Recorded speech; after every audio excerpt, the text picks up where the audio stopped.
During this particular time during Lent, we generally talk about the desert. And when we think of the desert, we think of the landscape of a desert. But there are many different types of desert experiences that we can have in our lives. The desert can be described as an area that is lacking. It's lacking something. It's an area where we feel exposed and vulnerable.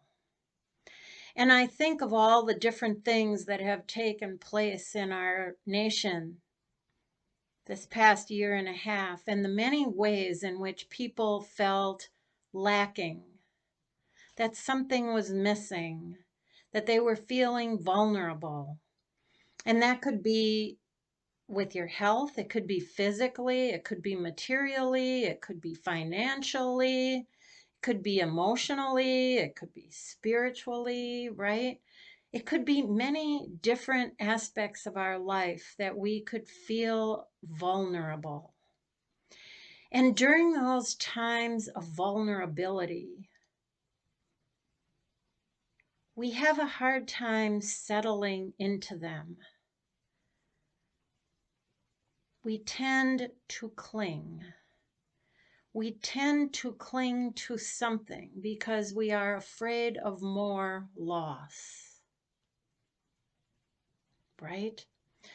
So if you've been feeling vulnerable because of the loss of a job, because of loss of friendships, because of loss of health, vulnerable because the internet is kind of shaky these days as far as privacy is concerned.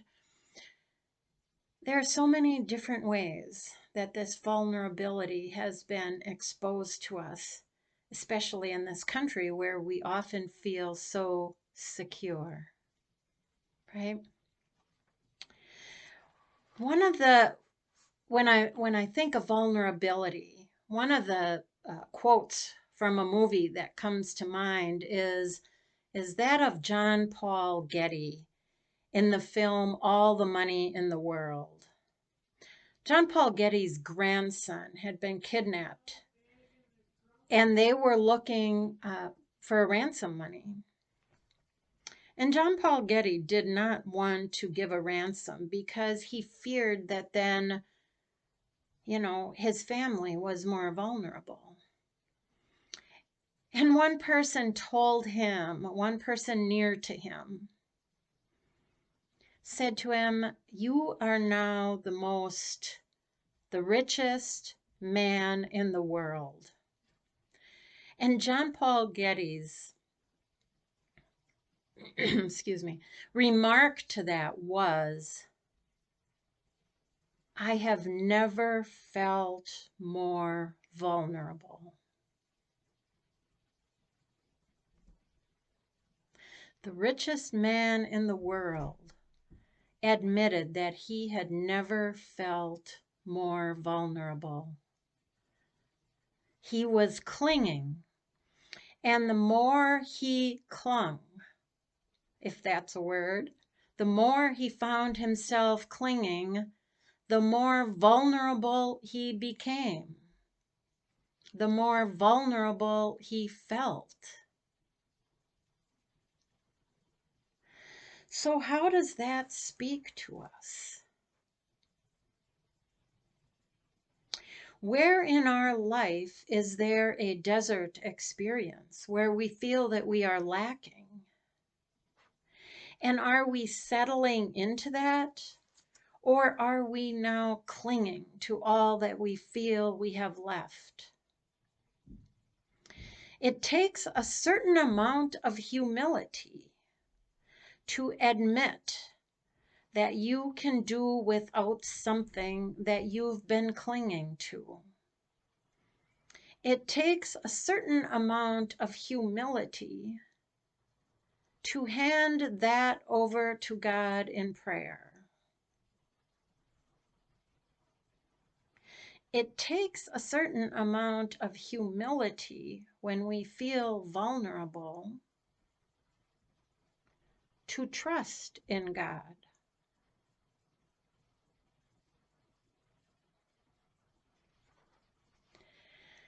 I often hear people separating others into givers and takers.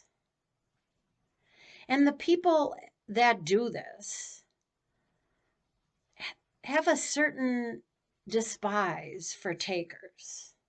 People who want handouts, people who want someone to help them in a time of need. They're takers. Instead, we need to be self-sufficient and we need to be givers. But what the desert experiences tell us is that there are times in life when we're givers, and there's times in life when we are called to be takers, to allow the compassion of others to fill our lives.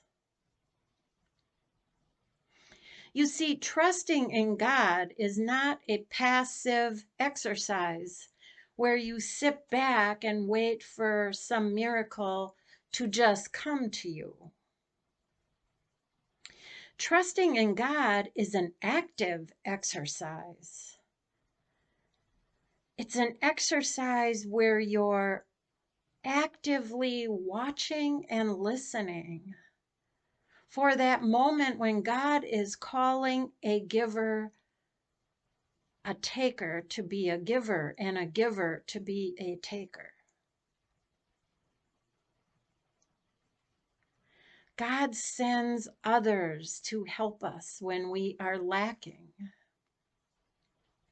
And God sends us to others that we may give.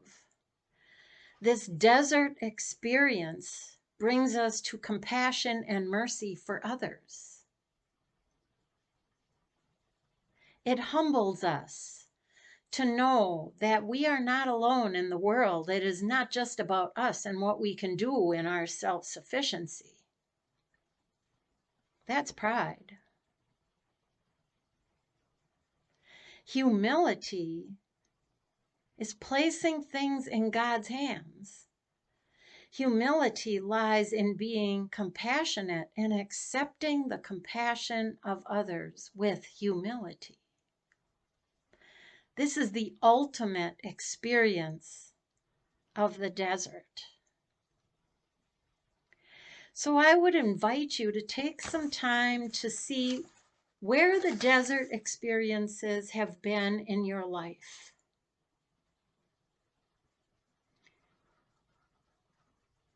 Where have you been called to be a giver? And where have you been called to be a taker?